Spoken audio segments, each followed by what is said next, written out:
एक और धमाकेदार वीडियो में। तो भाई लोग आज भी मेरे खेत की जुताई करने वाला हूँ, क्योंकि मेरे पापा 2 दिन से बोल रहे हैं कि बेटा जुताई करके आजा खेत की, नहीं तो पानी गिर जाएगा। इसलिए मैंने आज ठान लिया कि आज मैं पानी नहीं गिरे उससे पहले खेत की जुताई करूंगा। तो मैं फटाफट मेरे खेत पर आ जाता हूँ और ये मेरा शानदार खेत, लेकिन इस पर मैंने बाउंड्री भी बना दी थी, ठीक है, 2 दिन पहले। और अब मैं मेरे खेत की जुताई करने लग जाता हूँ। और यहाँ पर मेरे पापा पेड़ की कटाई कर रहे थे, क्योंकि पेड़ काफी बड़ा हो गया था और जुताई करने में काफी दिक्कत आ रही थी। लेकिन ये क्या, मेरे पापा पेड़ की कटाई करते करते खेत में आ जाते हैं और यहाँ पर चेक करने लगते हैं कि भाई कैसी जुताई कर रहा है। मैं तो एकदम खतरनाक जुताई कर रहा हूँ, लेकिन पापा को भरोसा नहीं और यहाँ पर वो खोद रहे, देख रहे हैं कि कैसी जुताई कर रहा है। अरे यार पापा, मैं सही से जुताई कर रहा हूँ, लेकिन यार पापा तो मानने को तैयार नहीं है और प्रॉपर मेरे पीछे चल चल के देख रहे हैं कि भाई थोड़ी भी गैप छुटी तो आज ये गया। मुझे ट्रैक्टर को प्रॉपर चलाना होगा और मैंने 2 घंटे में पूरे खेत की जुताई कर दी और अब मैं मेरे ट्रैक्टर को पार्क कर देता हूँ। फिर मेरे पापा मुझे बुलाते हैं और मुझसे कहते हैं कि बेटा आज ही अपन खेत की बुआई करेंगे, ठीक है, तो फटाफट मार्केट जा और बुआई के लिए गेहूं लेकर आ।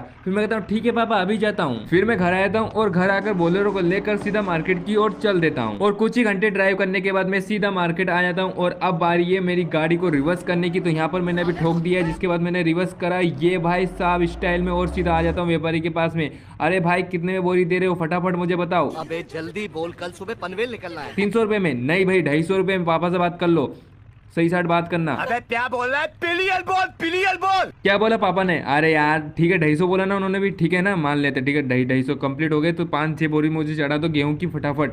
भाई यहाँ पर मैंने 20 बोरी ले ली, क्योंकि बाद में काम आ जाएगी। और अब मैं सीधा चल देता हूँ घर की ओर। चलो भाई, फिर मैं स्कूल से होते हुए जा रहा था तो मुझे कुछ बच्चे रुकवाते, तो मैं रुक जाता हूँ और ट्रेन को देखने लगता हूँ, क्योंकि भाई ट्रेन भी उसी समय आ गई थी। और मैं उतर कर उनसे पूछने लगता हूँ भाई क्या हुआ, अच्छा बस नहीं आई, क्यों नहीं आई, पंचर हो गई? अरे ठीक है मैं छोड़ देता हूँ घर पर, चलो फटाफट बैठ जाओ।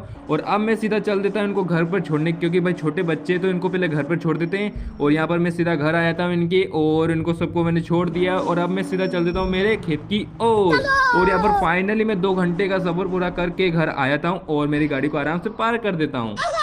और अब बारी है मेरे खेत की बुआई करने की। तो सबसे पहले मैंने ट्रैक्टर को नीचे उतार लेता हूँ, क्योंकि भाई ये है ना नाराज हो गया था और छत पर बैठ गया था रिसाकर, इसलिए मैंने उसे मनाया और ट्रैक्टर को धीरे धीरे नीचे उतारा।